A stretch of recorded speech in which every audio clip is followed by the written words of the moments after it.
시편 121편은 제목이 성전에 올라가는 노래로 되어 있습니다. 표준세 번역에서는 제목을 조금 다르게 표현하고 있습니다.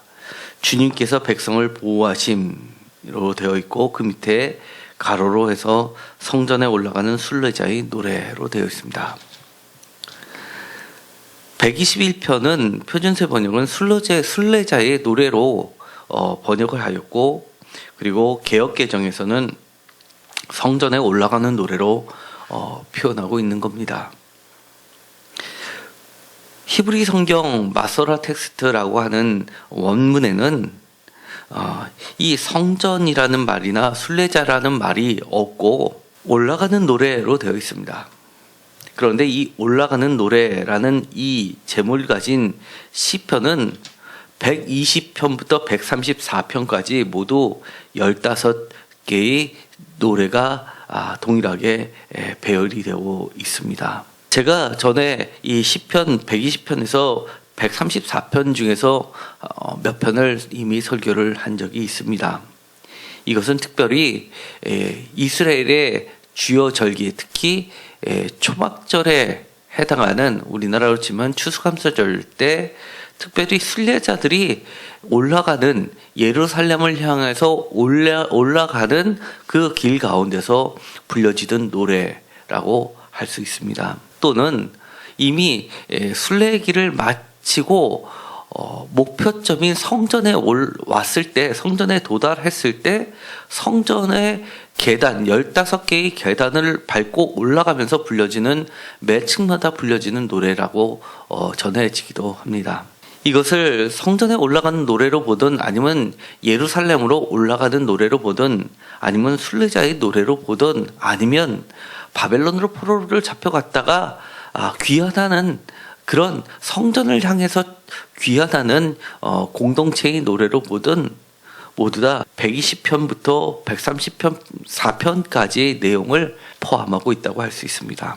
이것의 배경이 되는 여러 가지 견해 중에서 에스겔서 40장 22절이나 26절 또는 31절에 보면 에스겔의 성전에 나오게 됩니다. 하나님께서 새롭게 지어지는 성전에 대해서 설명을 해주시는데, 환상을 통해서 보여주시는데, 에스겔서 40장 22절에 보면 7층계라는 이야기가 나옵니다. 그 창과 현관의 길이와 너비와 종려나무가 다 동쪽을 향한 문관과 같으며 그 문관으로 올라가는 7층계가 있고 그 안에 현관이 있으며 라고 하면서 동쪽에서 들어오는 문에 들어가는 방향부터 설명을 하면서 바로 외부에서 이 뜰로 올라가는 성전 바깥에 외뜰로 향하게 되는 그런 첫 번째 층계, 7층계를 묘사하고 있고, 그 다음에 에스겔서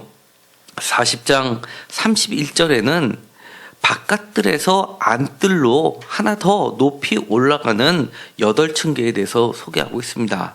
현관이 바깥뜰로 향하였고 그 문벽 위로 종려나무를 새겼으며 그 문간으로 올라가는 8층계가 있더라 라고 해서 일반 평지보다는 조금 높게 7계단을 올라가서 있는 이 바깥뜰, 그리고 바깥뜰에서 다시 더 높게 8계단을 밟고 올라가서 통하는 안뜰까지 이어지는 총 15개의 계단이 묘사되고 있어서 이 120편에서 134편은 그러한 이상적인 성전의 모습을 기대하면서 배열이 됐었던 것으로 볼 수 있습니다. 특별히 우리가 여러 가지 시편, 15개의 시편 중에서 이 121편은 그 중에서 더욱 이 순례자의 노래라고 하기에 적합한 내용을 담고 있습니다. 왜냐하면 제목이 사실은 원문을 보면 약간 다르게 되어 있습니다.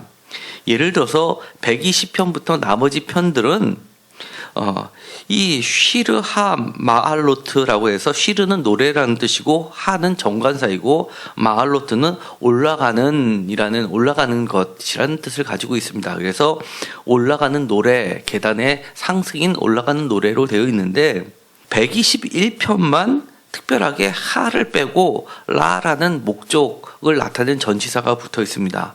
그래서 쉬르는 똑같지만 쉬르 라 마할로트라고 되어 있어서 올라가기 위한 노래라는 제목을 가지고 있어서 다른 것보다도 특히 121편이 보다 올라가는 것, 실제로 이 낮은 곳에서 높은 곳으로 향하는 하나님의 인재를 경험하고 싶은 간절한 소망이 더욱 포함되어 있는 노래라고 할 수 있습니다. 그래서 121편 1절도 그런 시인의 간절한 마음이 녹아져 있습니다. 내가 산을 향하여 눈을 들리라 나의 도움이 어디서 올까? 라고 되어 있습니다. 이것은 아무래도 이 순례를 떠나기 먼 곳에서 예루살렘 성전에 차들어 예배를 드리러 올라가는 그런 먼 길, 지금에는 우리가 예배를 가까운 곳에서 매주 드리지만 사실 이 고대 이스라엘 사회에서는 1년에 3번만 예루살렘 성전에서 예배를 드렸고 나머지는 다 가까운 지방 성소에서 드렸습니다. 그래서 각 지방 성소들이 힘을 막강하게 누릴 수 있었던 겁니다. 사실은 지방 성소가 먼저 있었고 왕권의 강화와 함께 중앙 성소가 생기면서 지방 성소에서 하던 것들을 중앙 집권화하면서 왕권도 강화하고 정부에 의해서 주도되는 그런 종교 시대가 열렸다고 하는 것이 오히려 시대수는 더 적합해 보입니다. 어쨌든 간에 이 솔로몬 성전이 지어진 이후부터는 이 예루살렘 성전은 지방 성소를 능가하는 하나님의 영원한 거처로 인식됐던 것은 분명합니다. 그런데 이 예루살렘 성전에서 멀리 떨어져 있는 사람들은 그만큼 1년에 3번이라는 말을 통해서도 매우 가까이 가기가 어려웠었던 것은 분명합니다. 그래서 출발하기 전부터 그들은 고민을 했을 겁니다. 과연 내가 순례의 길을 가는 동안 들짐승의 해를 당하지 않을까? 아니면 강도의 위험이 있지 않을까? 아니면 내가 어려운 계곡을 만나서 발을 헛디뎌서 난 어려운 목숨을 잃지 않을까? 아니면 뜨거운 태양볕에 몸이 상하지 않을까? 아니면 그보다도 더 무서운 것, 사막에선 낮보다 밤이 더 위험합니다. 많은 기온이 내려가기 때문에 그때 죽게 되는 경우들이 많이 있습니다. 그래서 그런 것으로 밤으로부터 지켜질 수 있을까라는 여러 가지 걱정과 근심이 있었을 겁니다. 그럼에도 불구하고 이 시인은 간절한 마음으로 자신의 고민을 그대로 표현하고 있습니다. 내가 산을 향하여 눈을 들리라 나의 도움이 어디서 올까? 이 시인이 있던 곳의 위치에서 주변을 돌아보면 그야말로 산들은 여러 군데서 보였을 겁니다. 그 많은 산, 어떤 산을 향하여 라고 이야기해도 될 듯합니다. 고대 사회에서는 이 산마다, 높은 산마다 신들이 있었던, 신의 궁전이 있었던 곳으로 생각하고 산 높은 곳에 이 제단들을 쌓았습니다.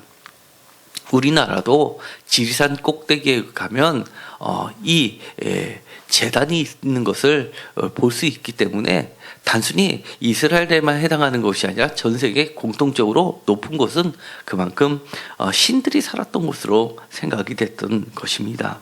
그런데 이 시인은 이렇게 이야기합니다.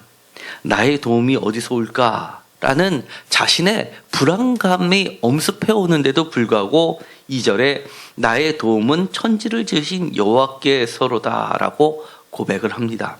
1절과 2절은 주어가 분명하게 나입니다. 1인칭 단수입니다. 나의 도움은 천지를 지으신 여호와께 있다라고 이야기를 하는 겁니다. 이것은 너무나 위대한 고백입니다. 우리가 인생을 살면서 우리 인생을 순례의 길로 많이 표현합니다. 우리 학생들도 내일 시험을 봅니다. 어쩌면 태어나서 제일 처음 겪게 되는 인생의 난관이 가장 커다란 산이라고 할 수 있는 것이 어쩌면 이 시험일지도 모르겠습니다. 그런데 이 도움이 천지를 지으신 여호와께서로다라고 이야기를 합니다. 천지를 지었다라는 이 표현은 그 안에 나도 지었다라는 것이 내포되어 있습니다. 그렇기 때문에 나를 지으신 하나님께서 나를 위하여 내 주변의 모든 다른 피조물들, 환경조차도 하나님께서 조정하실 수 있다라는 위대한 고백이 들어가 있는 겁니다. 이 시인이 이야기하는 것, 자기의 어려운 가운데서 했던 유일한 행동, 그것은 눈을 드는 것이었습니다.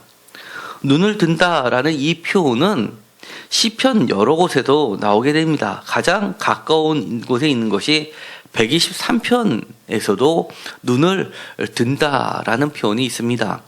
하늘에 계신 주여 내가 눈을 들어 주께 향하나이다. 2절과 3절에 계속해서 눈의 이야기를 합니다. 상전의 손을 바라보는 종들의 눈, 여주인의 손을 바라보는 여종의 눈, 우리의 눈, 이 모든 것들은 정말 간절함을 드러내는 표현입니다. 시인이 한 유일한 행동, 그것은 시선을 하나님께 고정하는 거였습니다. 우리가 수능이라는 것을 보면 정말 답답합니다. 수능 하나 때문에 우리의 인생이 달라진다고 생각하면 그것처럼 허무한 게 어디 있습니까? 그러나 그게 다가 아니라고 이야기를 하는 겁니다. 그 이면에는 천지를 지신 여호와가 계시니 여호와께 눈을 돌리라 라고 이야기를 합니다. 3절에 누군가가 이렇게 이야기합니다. 여호와께서 너를 실족하지 아니하게 하시며 너를 지키신 이가 졸지 아니하시리로다.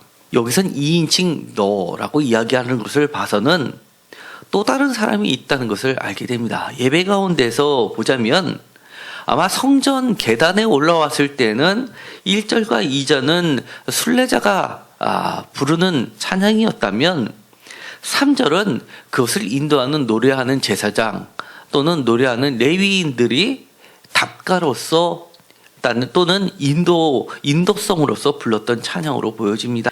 이렇게 이야기를 해주는 겁니다. 여호와께서 너를 실족하지 아니하게 하시며 너를 지키시는 이가 졸지 아니하시리로다. 성전에 도착해서도 해당되지만 이미 두려움에 떨고 있는 이 시인이 과연 이 순례의 길을 떠나야 되냐 말아야 되냐를 놓고 고민을 할 때 첫 발짝을 내디딜 수 있게 격려해 주는 말입니다.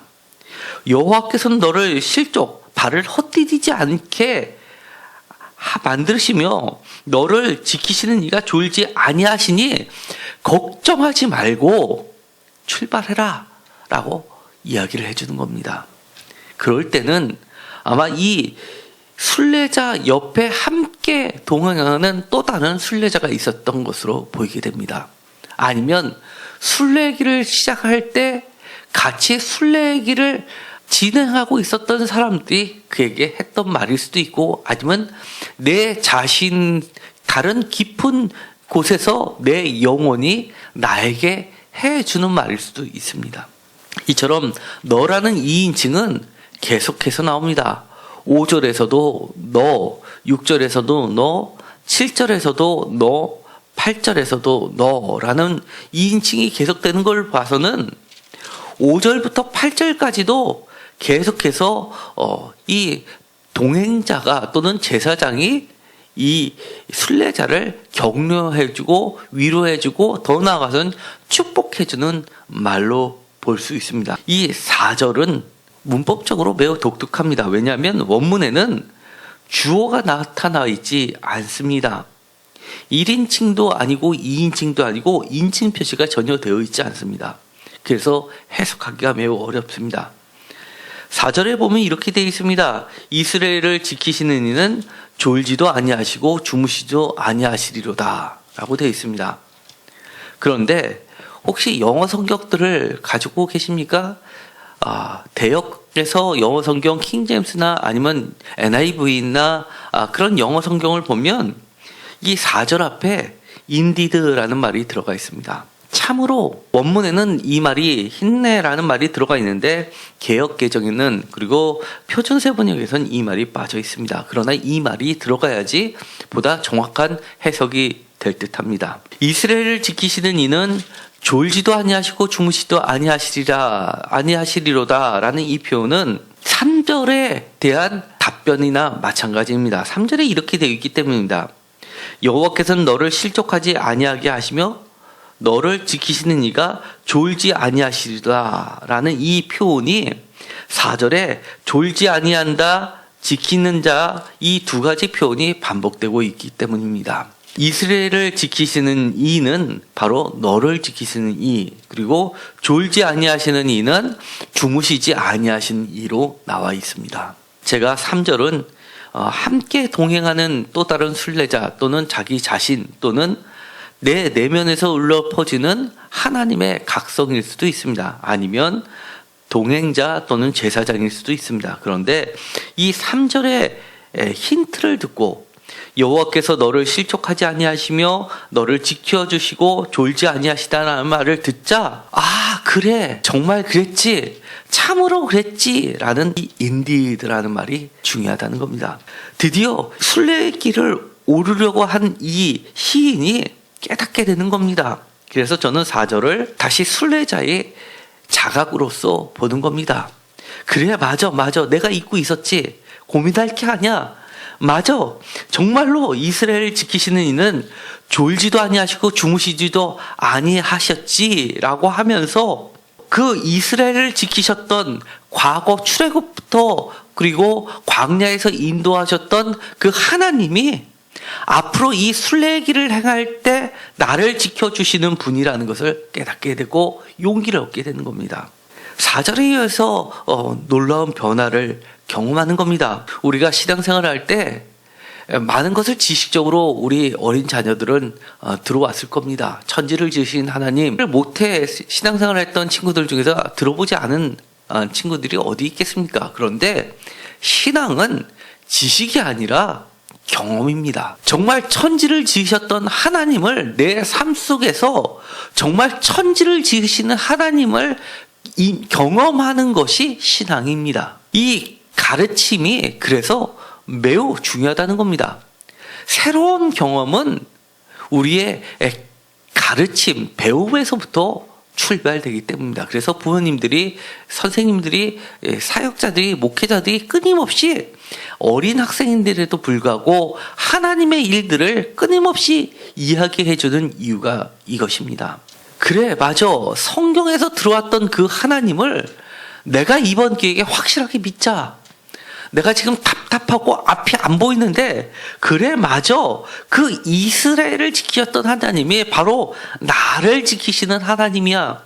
그래 맞아, 나를 졸지 아니하시고 지키시는 하나님이야 라고 믿는 순간, 깨닫는 순간 그것이 경험으로서, 살아있는 경험으로서 나에게 다가오기 시작한다는 겁니다. 분명 오늘의 말씀을 듣고 내일 이러한 경험을 하시게 되기를 믿습니다. 정말 떨렸는데 답이 생각이 안 났는데 시험지를 받아보고 한 문제 한 문제 풀어보고 답답할 때 기도하면서 풀었는데 빈칸으로 놔두고 지나갔는데 종소리 나기 바로 10초 전에 그거 하면서 생각나면서 맞추는 그런 놀라운 일들도 수없이 반복되고 있는 겁니다. 쉬는 시간에 너무나 지치고 정말 지난 과목 망쳤다라고 해서 정말 자포자기 하고 싶은데 그 쉬는 시간, 그 짧은 시간에 그동안 메모해놨던 노트를 꺼내보면서 한번 슬쩍 봤는데 그것이 시험에 실제로 나오는 일들, 그런 경험 다시 한번 하게 될 줄 믿습니다. 우리는 지치면, 그리고 내가 힘에 버거우면, 또는 내가 미래가 불확실하게 보이면 졸려집니다. 저는 이 말씀을 읽으면서 하나님께서 우리의 자녀들을 내일 졸지도 않으시면서 주무시지도 아니하시면서 지켜주시기를 간절히 소망합니다. 우리의 자녀의 정신을 깨워주시고, 그리고 졸지 않게 하시고 정신 차리게 하셔서 정말 우리 자녀들이 그동안 열심히 노력한 것에 한 점의 후회가 없게 되기를 간절히 소망합니다. 5절에 이렇게 이야기합니다. 다시 너라는 말을 통해서 이거는 제사장 또는 순례의 동행자가 됩니다. 맞아 정말 그랬지라고 깨닫는 그 외마디를 듣고 이렇게 이야기합니다. 여호와는 너를 지키시는 이시라. 여기 4절부터 보면 끊임없이 반복되는 이야기가 있습니다. 1절과 2절은 신이 했던, 순례자가 처음에 했던 이야기라면 3절부터 끊임없이 8절까지 이어지는 키워드는 바로 지키시는 이입니다. 3절에 너를 지키시는 이, 4절 이스라엘을 지키시는 이, 5절 너를 지키시는 이, 7절에서도 너를 지키시는 이, 그리고 내 영혼을 지키시는 이, 8절에 너의 출입을 지금부터 영혼까지 지키시는 여호와. 이처럼 여호와를 한마디로 이야기하면 지켜주시는 분입니다. 지금 우리 부모님들이 우리 자녀들을 위해서 마지막 해줄 수 있는 기도가 무엇이겠습니까? 하나님, 우리의 자녀를 지켜주세요. 지켜주세요. 이것처럼 모든 것을 포함하는 말이 어디 있겠습니까? 여호와는 너를 지키시는 분이라는 것을 반드시 기억하십시오. 여호와께서 내 오른편에, 이 오른편이라는 것은 시편 109편 31절에 보면, 또는 시편 110편 5절, 142편 4절 같은 데를 보면 이 지키신다라는 이 표현은 너를 변호해 주신다라는 법정에서 쓰는 말이기도 합니다. 또는 전쟁터에서 대신 싸워주시는 분이기도 합니다. 예를 들어 110편 5절에 보면 주의 오른쪽에 계신 주께서 그의 노하시는 날에 왕들을 쳐서 깨뜨리실 것이다.